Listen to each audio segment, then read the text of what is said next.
De familie De Graaf van Ljouwert is weer thuis na een reis van 4 jaar met haar zielboot de Sea Quest. Zo'n 100 familieleden en vrienden waren juster bij de onkomst in Haas voor een feestelijk welkom.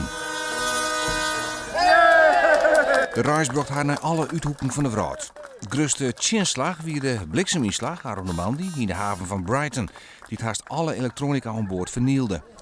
Maar verder hebben Huip-Jan, zijn vrouw Janet en de dochters Maren en Linde vooral genoten. Want we hier eigenlijk alleen maar hoogtepunten. Maar wij vonden zelf, we zijn hier in Nieuw-Zeeland geweest en dat vonden we wel heel bijzonder. Het is natuurlijk heel apart om met je eigen boord in Auckland, de City of Sails, binnen te varen. En ik heel leuk op de scène hoe de mensen daar maar zielen waren binnen. En zelfs daar waren we toch een heel soort mensen taajuicht en oh, dat is een Dutchman. Misschien wel de grootste uitdaging weer dat Huip-Jan en Janet 24 uur daags met elkaar oploeken en geerwerkje moesten.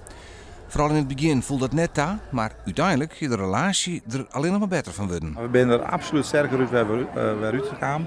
En het is een feest om het met je vrouw en je band en een mooi gezin te doen. Het is meer als burgerwest, ja, absoluut. Ja. En had je hem hechter maken? Ja, absoluut. Ja. Met Hazelin. Nee, maar dit is gewoon zo. Ja, maar het is ook echt zo. Ja, Het is je echt beleeft je zo'n soort Ja. marmekoor en, Ja. en vooral als huid met de band alle dagen. En Jeanette had de squallen die met de band, dus hij had ze hoe ze rekken niet leren, schreeuwen en vreemde taal, Engels geen zo goed, Nederlands. Ja, dat is huid, is natuurlijk fantastisch dat je dat mooi moet zien. Als de beide famkes Maren en Linde letten grut binnen, zullen haar eerste herinnerings van deze reis wezen. Op Linde het vooral Zuid-Afrika diepe indruk maken.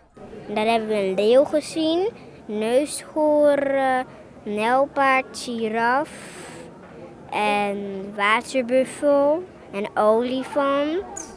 Dat het avontuur erop zit, zorg ik er sinds leden weer uit naar een leven op het land. Ik vind het heel leuk om weer naar een normale school te gaan, vind ik fijn. En waarom?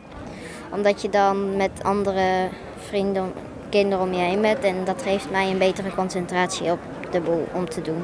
Dat is een psychologisch proces, denk ik, en dat is goed. En dat maakt het ook dat wij er nou echt weer nog om gaan om thuis te wezen, om aan het werk te gaan, om bij vrienden en familie te wezen en ons longenleven weer op te pakken.